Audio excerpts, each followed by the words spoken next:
Warning, I recommend not watching if you want to avoid spoilers and you haven't played the game. I'm someone who has, and I reference it quite a bit, so click away now. I'm excited to kind of step into this trailer here. I have not watched it yet. I'm excited to kind of see what it's all about. I had no idea they were dropping another trailer. I thought they already dropped one, but hey, I will be covering the entirety of the second season on my channel. What kind of videos those will be, I'm not 100% sure yet, but I guess we'll find out. Point is, let's go ahead and get into it. I'm also going to do a little bit of a trailer breakdown as well, but yeah, let's go ahead and step in.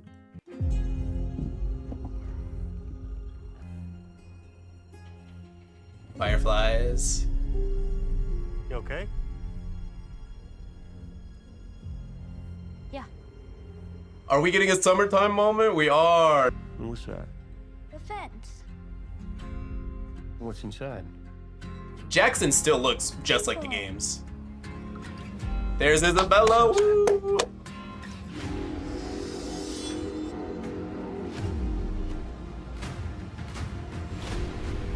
And Abby. Monsters. This was not in the games. I'm okay with the change, obviously, but this is not in the games. That looked just like the opening when you're walking into Seattle, too. It looked like the same highway, except a lot more trees. By the time the sun comes up tomorrow, there's a very good chance you'll be dead. You're gonna lose. Oh, that's so dope.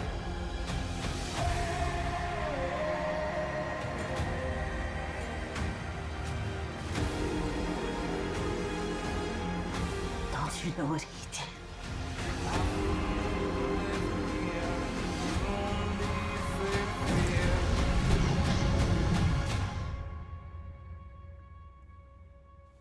You swore. Okay.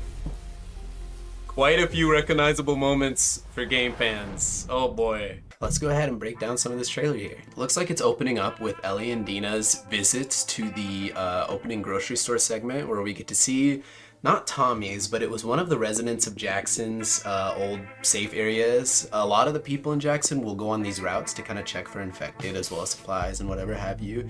And the game sort of opens up with Ellie and Dina getting some bonding moments while they go out. So it looks like we'll definitely be catching up with that.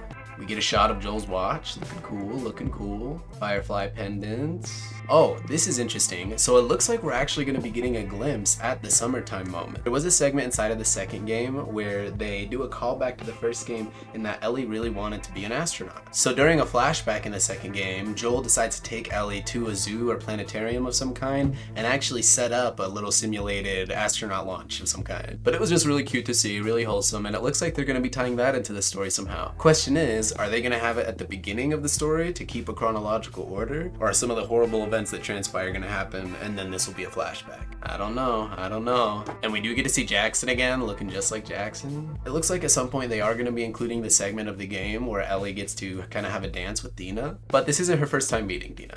They should already know each other by this point. And we finally get the Seraphites. Oh my gosh. These are one of the coolest antagonists I've seen in any apocalyptic medium, whether it be a TV show or a video game. There's a lot of books with cool ones too, but in general, the way they were illustrated in this and the lore they kind of hinted at throughout the game was very cool to kind of try to piece together while you were exploring Seattle. And the environment of Seattle as a whole is telling the story of the Seraphites from beginning to end, as well as the WLF, but either way. So they are going to definitely follow the storyline where Abby and her friends are tracking down Joel all the way to Jackson. I'm wondering how they're going to incorporate Abby's separation from her group and this entire horde that seems to be attacking Jackson, which did not happen in the games. They did get attacked by a horde, but it never made its way back to Jackson. But if anyone has a complaint about them including this just to have some action within the episode, I'm gonna be really surprised, because if anything, I want to see more cordyceps fighting. Oh, I want to talk about this shot here specifically.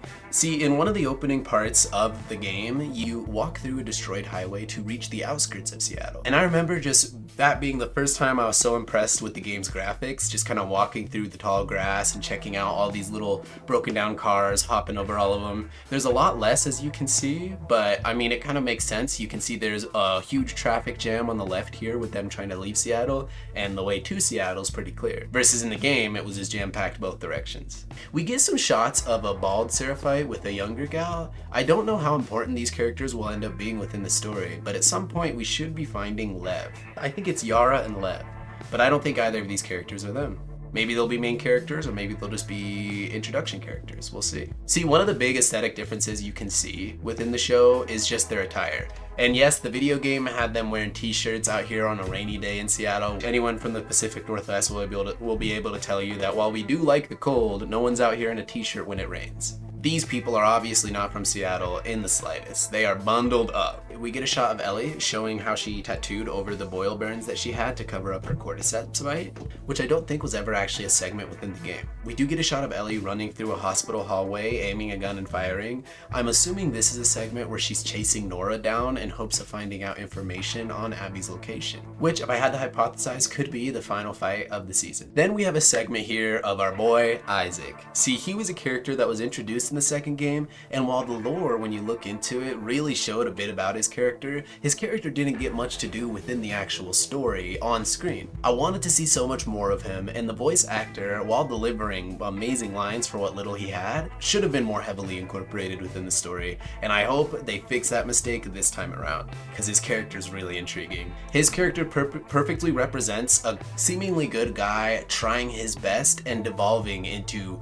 someone who is not necessarily the best morally because of the tougher and tougher decisions he had to make. And this war going on with the Seraphites, he is one of the leading instigators against them. We get an interesting shot here of an older man being walked out of the woods with Joel, who's seemingly aiming a gun at him. This guy seems to be covered in dirt, so it's obvious he and potentially Joel have been out and about for a while. Joel is noticeably less dirty, but it does make you wonder, could this guy be tied directly to the Fireflies in some way? Maybe he was someone who was looking for Ellie, or maybe he was a doctor that Joel had found and decided to kill to keep quiet. Then we get some shots of the underground subway segment when you're playing as Ellie walking through with Dina. I believe they were trying to make their way to the theater at this point in the game. Either way, this is a very cool segment with how they mess with the red lighting. This was also our first introduction to a new type of infected. I just can't quite remember who they were at this time. It's been a while since I played the game, but I do plan on live streaming it on my gaming channel. We get a glimpse of the inevitable confrontation between Nora and Ellie. We'll see if it's as brutal as it was in the game. This is another spoiler alert for the game section, but this was one of those moments where it could have been really cathartic if Ellie had been doing this to Abby, but since Abby was still needed in the narrative, they obviously decided to give it to a next character. Unfortunately, that had to be Nora, but either way, it wasn't really a narrative decision I was super happy with, so maybe they can find a way to structure it in a much more seamless way in the series, but we'll find out. And then there's this shot of my girl Dina going through some serious pains. I'm not really sure what could be going on here. We know that, spoiler alert for the games again, but we know that throughout the games she continuously deals with labor issues and pregnancy and maybe malnutrition. But in this segment, it looks like she's actively in pain, screaming ferociously. I doubt she's giving birth in this segment because it's still too small of a time frame from when she actually got pregnant, but it does have me worried.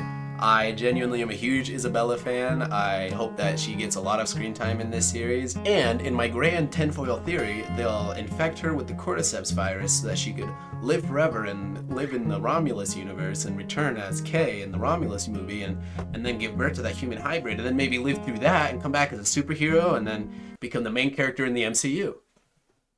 Sorry, I'm just a big Isabella fan. Anyways, point is, she does not look like she's having a fun time here. Then we get a shot of Tommy presumably defending Jackson, just full-on flame throwing this guy down. Again, not a segment that was in the games, but I am okay to see it. And then the trailer decides to end off with the inevitable confrontation, which I already said once, but this one is between both Ellie and Joel. It wasn't easy to watch in the games, and it won't be easy to watch in the series, but I'm excited to see what they decide to do with it. And there we go, April 13th, The Last of Us. I'll definitely be dropping my reaction to the opening episodes of that. Otherwise, I'm not really sure what coverage I can do of the series because unless they deviate from the games, any questions you guys might have, you can find out through theories that were already made on the games, which still isn't finished narratively, but still. There may be a chance these will just be reactions, but let me know if you have any suggestions. I'm open to them. See, I guess at the end of the day, I am totally confident in saying that I prefer the game's narrative and how it's presented, but I definitely enjoy the TV show and how they're tackling the narrative as a whole.